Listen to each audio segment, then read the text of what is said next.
Juan Bravo como si no estuvieran cayendo. Bueno, la verdad es que hoy ha dejado de llover. Don Juan viene de punta en blanco como tiene que ser por la mañana, esa cosa abandonada, que además los ricos compran unos pantalones llenos de agujeros para que se vean que son ricos. Pero en fin, pero directamente, don Juan, cuando usted ve esto de plantear respuestas a Trump, eh, con los aranceles haremos lo mismo, Macron ha invitado a no invertir en Estados Unidos. ¿A usted eso le parece razonable, lógico, absurdo? ¿Cómo lo ve? Bueno, yo creo que lo que hay que hacer es justo el efecto contrario, ¿no? O sea, ninguna guerra arancelaria ha demostrado que sea buena. Como decía el presidente Feijóo, no se hace grande nadie, nos hace pequeños a todos. Y estamos viendo incluso algunos países que su respuesta es justo la contraria, intentar establecer ese vínculo de negociación bajo una no agresión. Entonces, nosotros entendemos que lo que hay que hacer es sentarse a negociar, que Europa tiene, lógicamente, que asumir esa responsabilidad con Estados Unidos y yo creo que también, a día de hoy, es difícil saber lo que realmente tiene Trump en la cabeza, ¿no? Porque si oímos el otro día a Elon Musk, al revés, hablaba de una zona de libre comercio, una relación transatlántica muy potente. A lo mejor lo que hay que hacer es trabajar en vez de tanta amenaza o tanto Yo creo que insulto o Elon tanto... Musk hablaba de una relación pacífica, que es la que tiene Tesla con las baterías que compra en China, en la China comunista. Podría ser en Taiwán, pero lo hace en la China comunista.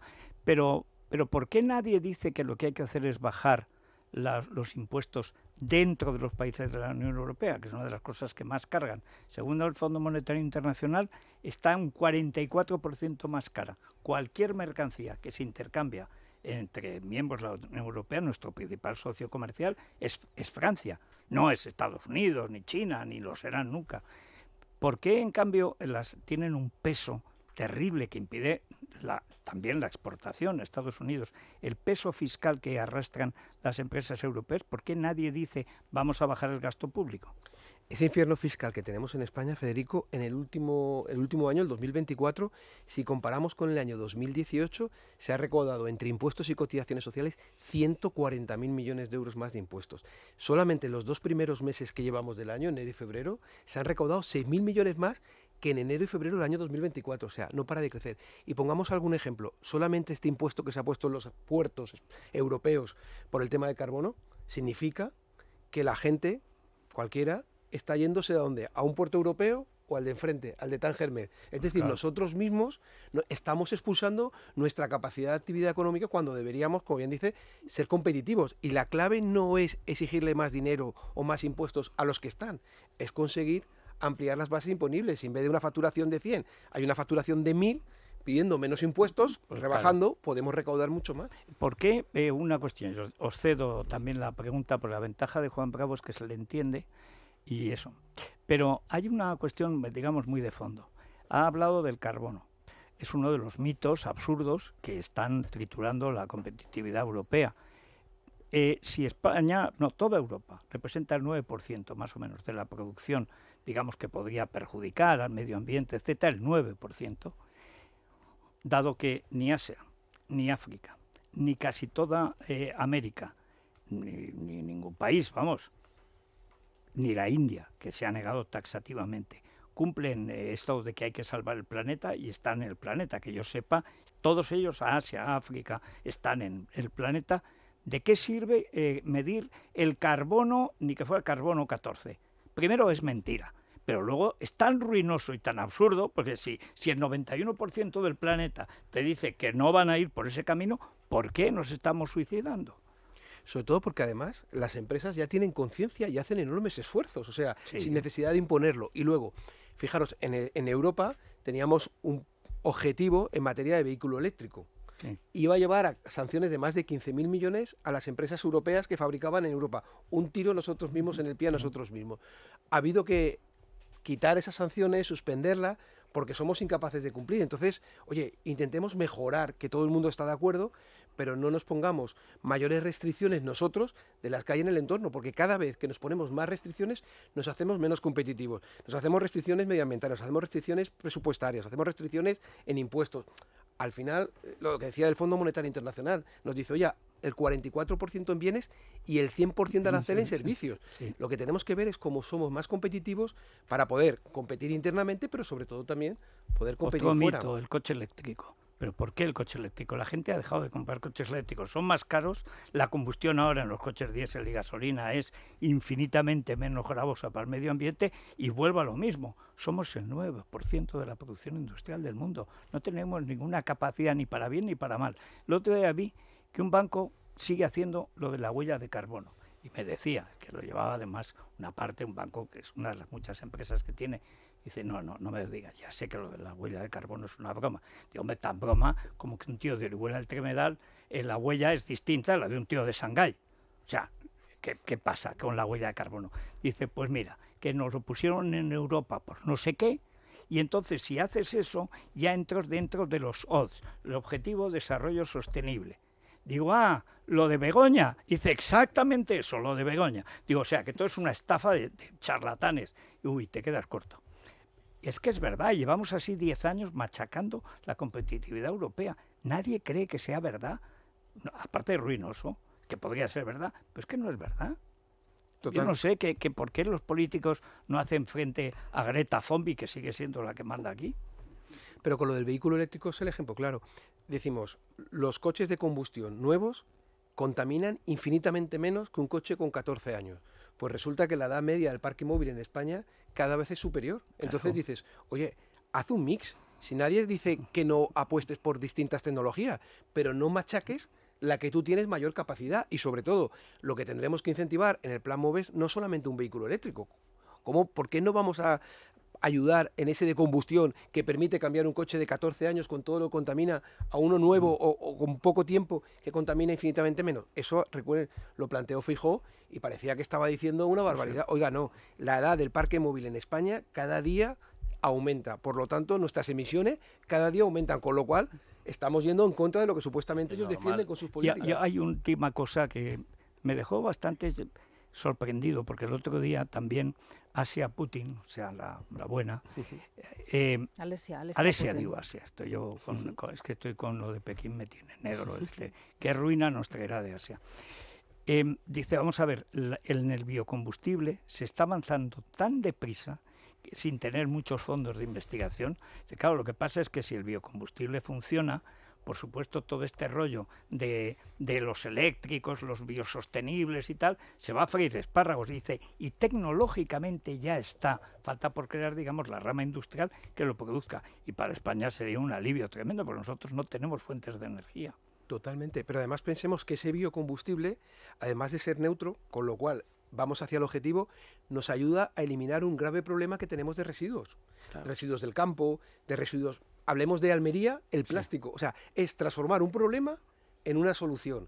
Y solamente por ideología lo quieren dejar fuera. Es verdad que como investigación que es, innovación, ahora mismo tiene unos mayores costes como cualquier proceso inicial, y lo que están pidiendo es, a ver si le suena, no me pongas tantos impuestos, no me trates como el que contamina, porque yo lo que hago es ser neutro, al revés. Te quito contaminación y la convierto en materia prima en este caso, el transporte. Y sin embargo este gobierno, claro, es que no renuncia a ninguno de los impuestos que tiene y además, como bien explicáis vosotros, llevamos 97 subidas de impuestos, que no ha habido una bajada 97, de yo creo que viene de Pekín, llegaremos a las 100. A usted le llama, sí. No, es muy interesante porque España ha tenido en el terreno de la Hacienda ministros reformistas. ¿Por qué no hay ministros reformistas? ¿Por qué no llegan? Tampoco llegaron en la etapa ni de Aznar ni de Rajoy. Eso que Aznar era, como usted, inspector de Hacienda. ¿Por qué nadie afronta el reto de hacer una reforma tributaria en profundidad, seria, rigurosa, limpiar el modelo, hacerlo más claro, más eficiente y ahorrar dinero, claro? Bueno, yo creo que es el gran objetivo que tenemos, ¿no? Porque si alguien se acerca a los documentos que hicieron el comité de expertos que estableció Montoro y el de Montero, hay muchas partes en las que comparten. Muchas. Demasiadas. No lo temíamos. No. Pero el socialista más acendrado del PP, sin duda, Cristóbal Montoro. No, pero quiero decir que todos comparten la necesidad de hacer una reforma fiscal. Y una reforma fiscal... Hay que ver en qué dirección. Claro, tiene que ser competitiva. Por ejemplo, en este momento, ¿hay que apostar por la inversión? Sí, ¿no? Es decir, un señor que tenga una empresa, un autónomo, le dices, oye, lo que vas a reinvertir no tributa. Y alguien dice, bueno, estás renunciando a un impuesto, un 25, un 30%. Y es para explicar, oiga, y cuando ese señor reinvierte 1.000, Es que no va a pagar IVA, sociedades, retenciones, es decir, no va a volver a pagar impuestos, lo que haces es cambiarle para permitirle y contratar, que paga un 36% entre la cotización del empresario y del trabajador. En el I+D+I no es necesario apostar y por la I pequeña, la de la innovación, que es la que genera rápidamente, y si estamos en un elemento de exportación, todo lo que sea internacionalizar una empresa no lo vamos a ayudar, bonificar, pero no con subvenciones, que ya nos ha dicho la AIREF que eso no funciona. La AIREF nos dice, oye, apuesten por los incentivos fiscales, que eso es lo rápido, y eso es lo que con el IRA en Estados Unidos hizo, por ejemplo, con el hidrógeno, que aquí papeles, más papeles, más papeles, y Estados Unidos dijo, oiga, usted me produce 1 kilo de hidrógeno, 3 euros. Yo lo que quiero es el hidrógeno, usted es el responsable, usted tiene su dinero, usted se lo está jugando, hagámoslo. Entonces, tienes toda razón, Paco, es necesaria una reforma fiscal integral, de todo. O sea, hay que borrar y volver a poner atendiendo, porque tenemos un sistema fiscal que estaba pues antes de que existiese Internet prácticamente, y es una continuidad. Antes, esto empieza con Paco Ordóñez. Yo recuerdo una cena, la última vez que lo vi, en ABC, que le digo, Paco, lo que has hecho con los impuestos. Dice, vamos a ver, Federico, o sea, yo hice un biscúter y le quieren poner ahora a correr como un Ferrari. Resultado, el coche se descacharra. Correcto. Porque está pensado para impuestos bajos y no altos. Y algo de eso había. Sí. Déjeme que le pregunte, el jueves por la noche o por la tarde ustedes tienen una reunión, les cita a Carlos Cuerpo, supuestamente les va a dar explicaciones, y ahí se habla de un plan de ayuda que a mí me recuerda, vamos, es clavado, es paralelo al mismo plan Timo que le han dado, es decir, que no le han dado a la gente tras las inundaciones de Valencia, en la Comunidad Valenciana. Clavado. Literalmente, este es de 14.100 millones, 6.700 millones resulta que son medidas viejas, 6.000 millones son a devolver como poco, 5.000 millones se supone que van ligados a determinadas ayudas de la Unión Europea que no han sido concretadas bajo ningún concepto, por lo tanto tiene pinta de que también se refiere a las viejas del Next Generation. Sí. ¿Va a dar algo el gobierno o esto simplemente es una disculpa para decir, como os he puesto la cifra de 14.100 millones, habrá que sacarlo a algún sitio, es decir, de vuestros bolsillos y os voy a cobrar más impuestos? Bueno, creo que lo ha explicado Carlos perfectamente. O sea, el plan de ayudas, de los 14.100 que sepamos a fondo perdido, hay 400. Que por cierto, 400. Lo del plan MOVES, que por cierto ya venía del plan MOVES. Quiero decir que era algo que ya se iba a implementar. O sea, ni siquiera se ha inventado. Son 400. Lo de a fondo perdido, a lo sumo, 400. Ahora mismo no tenemos información de otra cosa porque todo lo que plantean son avales, créditos, tal. Entonces, o sea, 14.000 son 400. Claro, pero es que, lo habéis dicho, aquí corremos además dos riesgos. Lo primero, en este momento la dificultad que tienen las empresas es de tesorería o liquidez o es de medio y largo plazo de competitividad, de costes, que me van a incrementar el coste. Es de costes. Entonces, hacer estas medidas, todo en la vida no se soluciona con más deuda. Y hemos entrado en una dinámica que todo el mundo todo lo quiere solucionar con más deuda. Y nadie quiere bajarse a trabajar en los problemas reales de la fiscalidad, de la simplificación, reducción de trabas administrativas y burocráticas. Y el segundo problema que puede haber, y lo apuntaban también, es cómo Valencia la dana. Es decir, además de prometer, la clave es que llegue. Si no ha llegado, y en Valencia, no ha llegado a La Gomera. Y en Valencia no ha llegado a La Palma. A Lorca. Todavía quedan, ya ha pasado una década. Hay cosas que no se han pagado en Lorca. Entonces, aquí lo que tendríamos que intentar es que no se hiciesen tantos anuncios y que se contase más lo que se ha hecho. En vez de contar lo que vamos a hacer, que luego la realidad no se cumple, contemos lo que vamos consiguiendo. Y si nos equivocamos, o si se equivoca el gobierno porque resulta que estos préstamos no llegan, rectifique. Pero, oiga, en Valencia, ayudas como autónomo, o si usted estudiaba una carrera universitaria y era de los pueblos afectados, tenía una ayuda. Hay muchísima gente que todavía no la ha cobrado, pero si nosotros sabemos quién está matriculado y quién vive en esos pueblos, y tienen que pedirlo, pues si la ayuda tendría que llegar directamente. Y aquí es un poco lo mismo.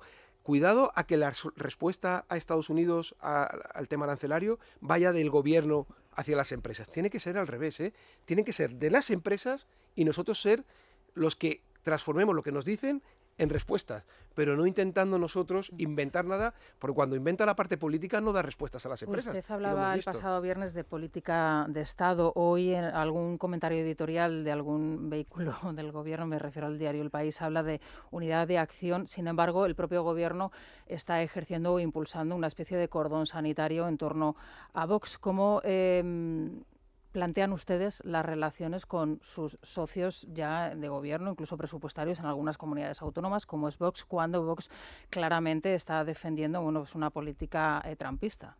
Sí. Nosotros aquí dos cuestiones. Creo que este problema que tenemos ahora mismo es una cuestión que afecta a todo el país, por eso hablamos de política de Estado y que requiere una respuesta contundente en ese sentido, sabiendo también que la capacidad no es de España. A nosotros nos sorprende que Sánchez se marche a otros países sin haber coordinado eso con la Unión Europea, que es la que tiene la enorme responsabilidad, en este caso el comisario, ¿no? Que tiene que contar con un lobby de Zapatero, sí. Ya, pero entonces no vas a mirar por los intereses de España ni de Europa. Pues eso Ah, nunca. vale, Sí. vale, no, bueno, ya entonces Pero está si le ha claro. dado 16.000 millones a Cataluña y le ha regalado las fronteras y pronto, que van a ser las próximas elecciones. Y esa era mi pregunta añadida. Si se plantea esto como se ve venir, porque de hecho Zapatero, que es el que dirige este gobierno, ya lo ha dicho, es decir, hay que reconocer la personalidad nacional de Cataluña. Esto quiere decir que en las próximas elecciones no se presenta Sánchez solo, sino que es un referéndum sobre la España multinacional y ya Sánchez no pierde las elecciones. Lo gana o la pierde media España, que se la guarda a la media que las gane. Con lo cual estamos en una situación de bloqueo, pero total. Y ustedes tienen eso en la cabeza, que vamos a ese enfrentamiento, aparte del institucional ya existente. Bueno, Sánchez tampoco nos ha engañado, ¿no? En su debate de investidura habló del muro. Sí. Él dijo que habría unos a un lado del muro y otros a otro. Y él también lo hizo Zapatero con aquel, Sí. hay que tensionar la calle tiene Sí. que estar viva. Entonces es el único instrumento en el que ellos consiguen generar una confrontación social que ellos piensan que les puede dar respuesta. Y ahí, pues evidentemente nosotros no estamos en eso. Me hablabais de Vox, ¿no? Me preguntaban por lo de Vox. Nosotros no estamos ni en insultar al presidente de los Estados Unidos, ni en tampoco aceptar todo lo que diga el presidente de los Estados Unidos. Creo que, como todo en la vida, en el punto medio está la virtud. Ahora es cierto que no se reciba o que no se atienda a todas las formaciones políticas. Si aplicásemos el mismo criterio, nosotros podríamos pensar, oiga, Sánchez, que ha insultado a Trump, y nosotros creemos que eso no es la vía, no nos tendríamos que reunir. Pero, sin embargo, aquí lo que prioriza son los ciudadanos, los empresarios, los industriales, los autónomos, y tenemos que ponernos de acuerdo, escucharlos y darles respuesta a lo que los empresarios, autónomos, trabajadores nos están pidiendo. Dejar fuera a alguien, nosotros eso no lo Él, compartimos. en cambio, no tiene él es hábil, ¿no? Porque lo que ha conseguido es estigmatizar a Vox, que ellos ya solitos entre Ariza, Kiko Méndez ya se animan ellos solos para autoestigmatizarse, pero mientras tanto él pacta con los etarras, los mete en la Moncloa. El otro día pues estaba allí la lideresa, y dicho irónicamente, a los independentistas, comunistas. Si todos los enemigos de España pueden ir a la Moncloa, y en cambio el PP solo puede pactar consigo mismo, ¿no? Incluso ayer Aitor Esteban en una entrevista decía que hay que darle unos presupuestos a Sánchez, ¿no? Es decir, como experto en Hacienda Pública, ¿qué le parece esto de gobernar sin presupuestos? El que hizo 3 en medio año, me acuerdo. Correcto. Yo hacía el otro día una comparativa que la gente se sonrió y a lo mejor si fuésemos los directivos de un equipo de fútbol y el delantero no metiese goles, ¿qué haríamos? Coger otro delantero, ¿no? Bueno, salvo Ancelotti, que probablemente le subiría el sueldo, pero sí. Sí. Entonces, una ministra de Hacienda que no hace presupuestos, ¿qué finalidad tiene? Si el entrenador no gana partidos, lo cambiamos. Sí. Si la ministra no hace presupuestos, o sea, es una irregularidad constitucional para empezar. Tú por lo menos los tienes que presentar, aunque te los tumben, pero tienes que presentarlo e intentar, bajo artimañas, desviar continuamente para no presentar presupuestos, yo creo ¿Y que a está qué muy se mal. debe eso? Porque yo estoy seguro de que tampoco sería tan grave, salvo quizá la negra honrilla que decía Sancho Panza, pero objetivamente lo presentas, incluso haces un discurso razonable, te los tumban los separatistas o Bildu, quien sea, oye, pues tampoco... ¿Qué es? ¿Por pura vanidad o por qué Bueno, es? yo creo que es por no mostrar la debilidad que tienen, que aunque ellos intentan negociar con todas las formaciones políticas, luego en la práctica es verdad que pierden, o sea, ellos han perdido más de 100 votaciones. A pesar de que son la mayoría progresista y todos esos artículos bonitos que se ponen en su entorno, la realidad es que han perdido más de 100. Y que ellos dicen ¿Pero que qué nosotros... más les daría? Es que eso es lo que yo no entiendo, es que hay un umbral del dolor también. Bueno, yo creo en que la esto. sociedad española es verdad que le cuesta entender esto de que no haya presupuestos, pero ya que los presenten y se los tumben, pensemos que en este país, cuando ha pasado eso, Felipe González convocó elecciones y el propio Sánchez, en el año 2019, convocó elecciones. Sí. Pasa que, bueno, él cambia de opinión, entonces él lo tiene Sí, todo sí, permitido, sí, pero sí. su política era la misma. Es decir, había una regla no escrita, el problema es que en este país hasta las reglas no escritas han dejado de ser reglas. Sí. Que si no tenías presupuestos, es decir, no tenías el apoyo de la mayoría, tú mismo tomabas la decisión de echar un paso a un lado, ¿no? Y supongo que no quieren Vamos a visibilizarlo. suponer, don Juan, porque vienen ahora hay muchas preguntas de los oyentes, pero vamos a suponer que dentro de un año y medio, están ustedes en el gobierno, tendrán que contar con Vox, según todas las encuestas, no sabemos si en ausencia o en presencia en el gobierno. Yo siempre he dicho que tienen que estar presentes, la gente cuando se presenta a las elecciones tiene que hacerse responsable de los votos que recibe, Pero el panorama que tienen ustedes para gobernar, además de la crisis institucional, es tremendo. ¿Por dónde, si le toca a usted hacer los presupuestos, cuál es el rubro, como se decía antaño, que le parece crítico?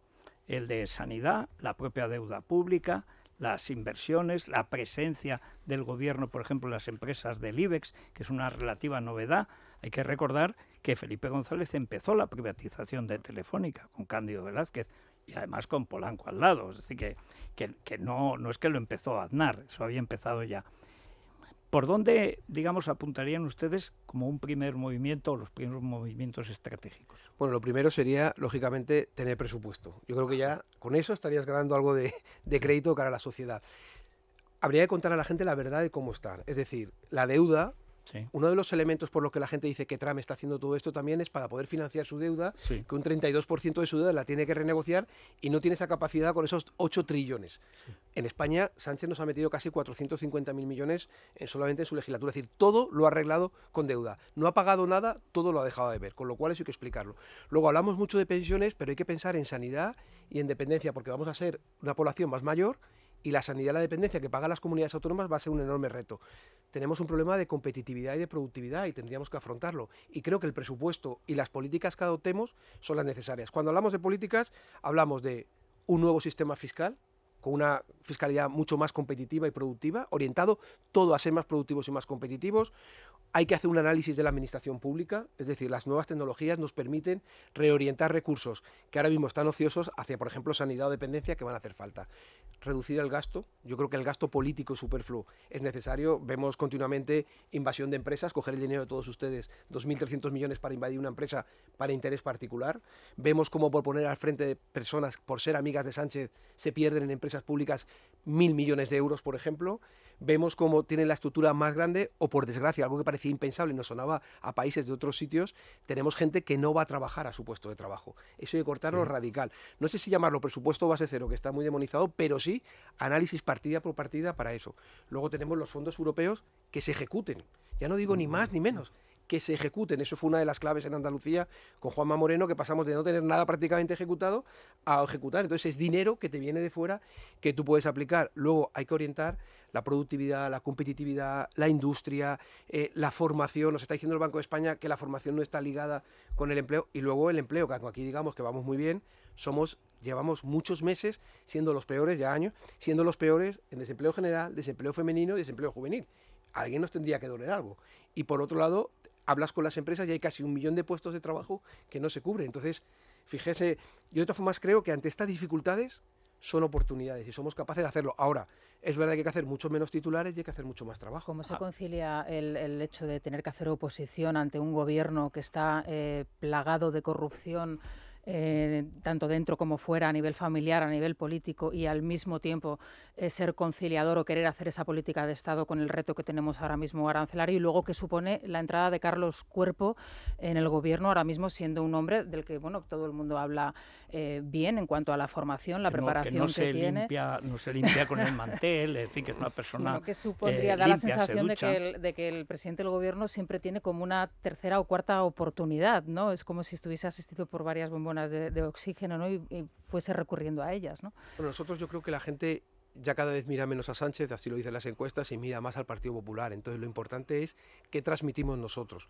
Cuando en Valencia La Dana nos llamó el ministro Bolaños, nosotros estuvimos allí, hicimos propuestas, algunas las copiaron, y nosotros nos comprometimos a apoyar los 3 reales decretos leyes, lo hicimos. Ellos en Valencia de 7, 1 solo apoyaron. El resto votaron en contra. Ahora hay otro momento que creo que no va de Partido Popular o PSOE, va del ciudadano, va del empresario, va del autónomo, va del industrial, de los que realmente pagan las nóminas todos los días. Ahí tenemos que estar. Nosotros, Feijóo le pidió que nos diesen explicaciones, que nos contasen cuál era su plan, y hay que reconocer que el ministro Cuerpo nos llamó por la tarde, tuvimos una reunión extensa con el secretario de Estado y con la directora general. Ahí estamos. Le pedimos que convocase a las comunidades autónomas y al día siguiente las comunidades autónomas fueron convocados para el día 10. Es verdad que esto sorprende cuando sale Álvarez luego insultándonos, sí. Pero bueno, confiemos, como dice, en Carlos Cuerpo, y la verdad es que hay que reconocerle el tiempo que nos dedicó e incluso los mensajes que hemos compartido para intentar buscar la solución desde la empresa. Y yo creo que ahí lo compartimos. Y Carlos Cuerpo defiende también, y creo que en esa postura es importante, que la clave es el libre comercio. Carlos Cuerpo, tampoco nos olvidemos, fue el responsable del Tesoro durante los 450.000 millones de euros extra de deuda pública. Lo digo para que no lo elevemos a los altares. No, es el síndrome de Estocolmo. Cuando ves a alguien que no te insulta, no te pega una patada en la espinilla y tal, quieras que no... Solo me roba, pero limpiamente. ¿Perciben un cambio de estrategia dentro de lo que es Moncloa? Porque se está hablando y diciendo de que con el cambio de director de gabinete, nuevos fichajes, el que ahora tenga más peso Cuerpo y ese equipo, frente a la gran hacendista compañera Montero, que sabe de economía, lo que mi perra Lolita, Yolanda Díaz o Agensen, ¿no? Que tampoco es que sepa mucha economía. ¿Hay un cambio? ¿Notan que pinta algo Cuerpo o simplemente es una marioneta que les mandan? Déjame que sume la pregunta sobre María Jesús Montero, que va totalmente ligada. ¿Tiene algo que ver con que María Jesús Montero le estén mandando al cuarto de pensar? El caso de Carlos Moreno, de pongo las dos manos en el fuego y resulta que hay rastros Está de en grandes quemados por todas partes. El caso de hidrocarburos, que Hacienda no pilla nada y lo pilla la UCO, 182 milloncejos de nada, de fraude fiscal, no sabemos muy bien a qué se dedicaban. El caso de las filtraciones, que sí, las acaba haciendo la Fiscalía sobre el novio Isabel Díaz Ayuso, pero hubo una filtración inicial desde Hacienda. O el caso Aznal Collar, que su chico estrella, Vicente Fernández Guerrero, al que puso en la SEPI, lo tuvo que acabar quitando por el tema de la imputación, pero que estaba predestinado a repartir todo el dinero y está en estos momentos con una petición de cárcel por el caso Aznal Collar, por una adjudicación de nada, lo digo con toda la ironía, de una explotación de 18.000 millones de euros. Bueno, yo creo que ahí el cambio Sánchez no puede cambiar, porque Sánchez es el muro y la confrontación continua. Puede intentar maquillar, como maquilla datos, pues puede intentar maquillar poniendo a unas personas que tengan otros perfiles. Pero repito, por la tarde Álvarez estaba criticando al PP y Sánchez cuando habla critica al PP, o sea, tampoco nos engañemos, lo que pasa es que nosotros tenemos que estar en el trabajo y yo creo que ahí la gente lo que nos pide y lo que es nuestra responsabilidad. Y en cuanto a María Jesús Montero, es que estaba en los gobiernos de los seres, de Aznal Collar, ahora de Aldama, tal. Entonces cuando alguien coincide... en todo y nada limpio. Cuando alguien coincide siempre en las partes malas, puedes tener mala suerte. Pero hombre, tanta mala suerte no suele ser habitual, ¿no? Pero fijaros, hidrocarburos, agencia tributaria también, ella quiere fragmentar la... O sea, imagínense que desde dentro, caballo de Troya quiere romper la agencia tributaria, y les animo a que pregunten a los funcionarios, una institución que funciona bien, que es estatal, que permite tener la información de lo que pasa en este país para poder tomar decisiones económicas, la quiere fragmentar. De verdad, es incomprensible. A ver, Silvia, ¿por dónde van hoy los oyentes? Muchas preguntas para el señor Bravo, muchas sobre los aranceles, pero si le parece nos vamos a centrar también en otras cuestiones. Lo primero, vamos a hacer una pausa muy breve, pero le adelanto que la primera de las cuestiones tiene que ver con la reunión que mantuvo con el señor Cuerpo, para que hasta donde pueda y en la medida de lo posible nos desvele algo de los entresijos de esa reunión. Es la mañana. Es radio. Bueno, vamos a ver, Silvia, ¿por dónde empezamos? La primera pregunta que avanzábamos antes de la publicidad creo que viene de una tierra que usted conoce bastante bien. Se hace llamar en Instagram Solete del Sur, así que imagino que quiere saber por qué no dejan de dar subvenciones, dinero público, a organizaciones que son inútiles. Y Manujim 94 quiere que le traslademos la siguiente pregunta acerca de la presión fiscal. ¿Qué piensan hacer para reducirla cuando gobiernen? Si les dejan, matiza. Vamos a empezar con el contestador ahora.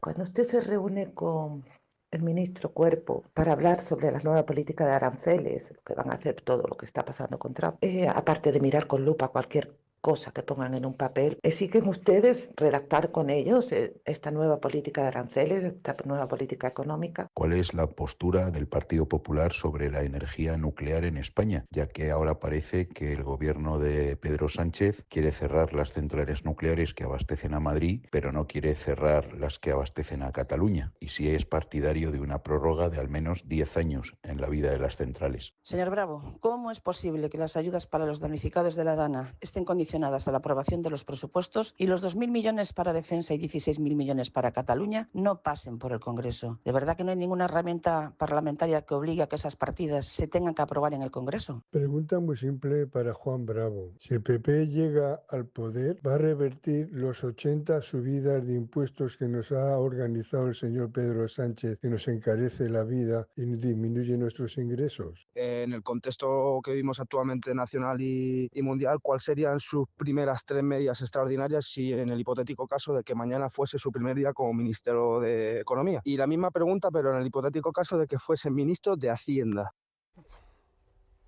Bueno, ya le han nombrado ministro. La última vez que nombraron ministros a los del PP perdieron las elecciones. Bueno, las ganaron, pero no lo suficiente. Pero la gente está, al parecer, mucho más en la realidad y en los detalles, etcétera, de lo que se cree. Totalmente. A ver, nos preguntaba el tema de las subvenciones. Váyanse a los informes del AIREF sobre el análisis de las subvenciones, que nos dice que no es el camino. Creo que los incentivos fiscales y ese tipo de fórmulas es mucho más interesante, es más rápida la ejecución, más transparente y creo que da mejor resultado, ¿no?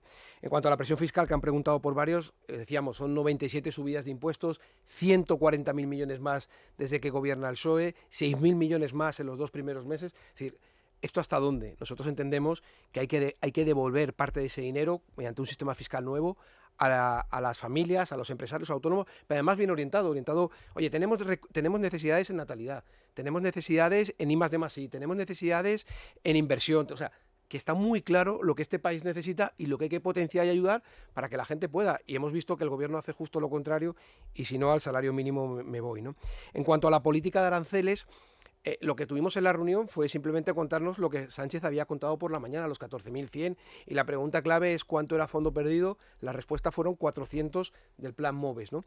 Evidentemente, a partir de aquí, ¿qué es lo que hay que hacer? Lo primero, escuchar. Por eso nosotros tenemos una reunión ahora con los sectores, con las comunidades autónomas, implicarlas con las propuestas que nosotros llevamos, más todo lo que ellos nos pongan encima de la mesa, intentar confeccionar una respuesta desde España para Europa, que es la que realmente acaba negociando. En cuanto a la energía nuclear, no es que lo digamos ahora, es que alguien se puede ir a la página web del Partido Popular y desde septiembre del año 2022 hay un documento de cuál es la propuesta energética del Partido Popular. Y uno de los puntos claves era el mantenimiento de la vida útil de las centrales nucleares. Lo dijimos en el 22 y nos tacharon de todo, en concreto la ministra me dijo barbaridades. Oiga, hoy creo que la gente empieza a entender que ese es el camino por coste, por soberanía, eso que llaman soberanía energética, de verdad, y por ser competitivos para nuestra industria, porque que sepa la gente que el sistema sin centrales nucleares no daría abasto. De hecho, ha habido que parar la gran industria 2 veces en los últimos meses para poder dar respuesta al sistema eléctrico, ¿no?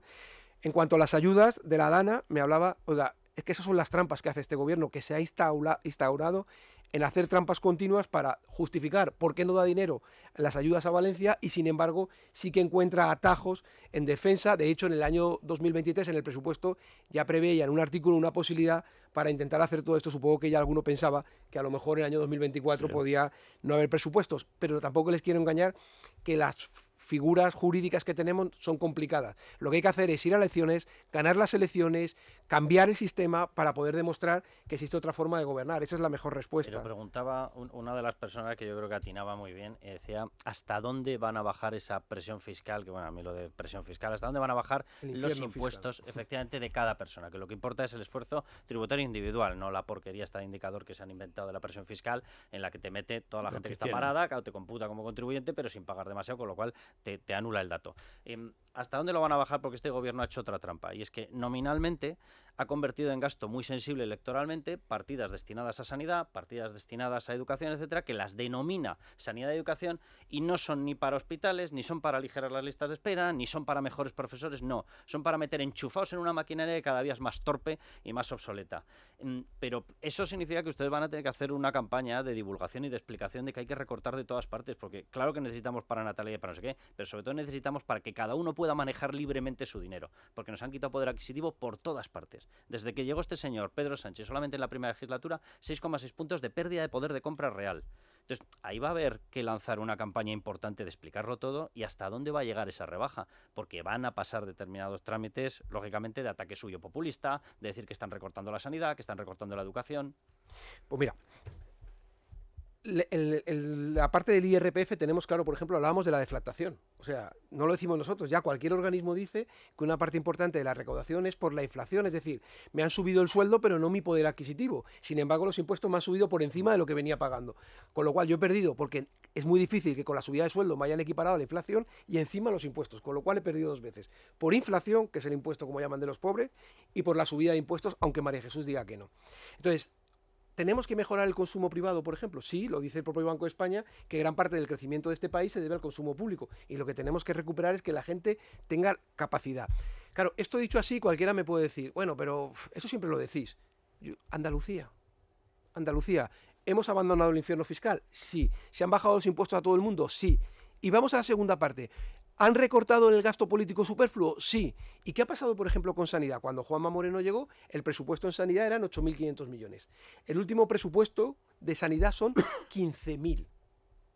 8.500, 15.000. Porque todo lo que se ha recaudado, todo lo que se ha hecho, hemos conseguido ganar contribuyentes, hemos conseguido que la gente gane más dinero, se crea más empleo en Andalucía. Entonces, aunque hayas bajado los impuestos, tu recaudación crece exponencialmente más y priorizas.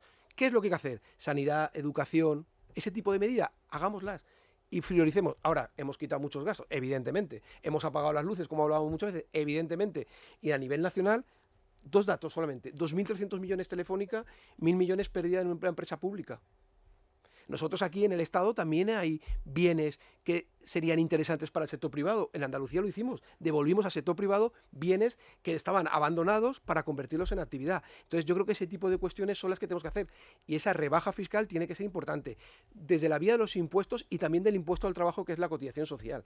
Totalmente, Que es un 36%. Cuando Garamendi decía, oiga, que aparezca la nómina, tenía su parte de razón, porque creo que la mejor manera de que todos seamos sensibles es que sepamos lo que pagamos. ¿Y para qué? Lo repite poco, sí. Sí, pero veamos, pero creo que es una posición para intentar que la gente sepa cuánto pago y qué se hace con lo que pago. Fijaros, en el impuesto de la renta, si veis, en el impuesto de la renta, hasta que llegó el gobierno socialista, había la típica círculo en el que te ponía en qué se invertía tu dinero. Eso desapareció. Ya no está, buscaron el impuesto de la renta. Algo que ya ves, que tenía una información muy básica y tal, pero por lo menos te decía cuánto va a sanidad, cuánto va a pensiones.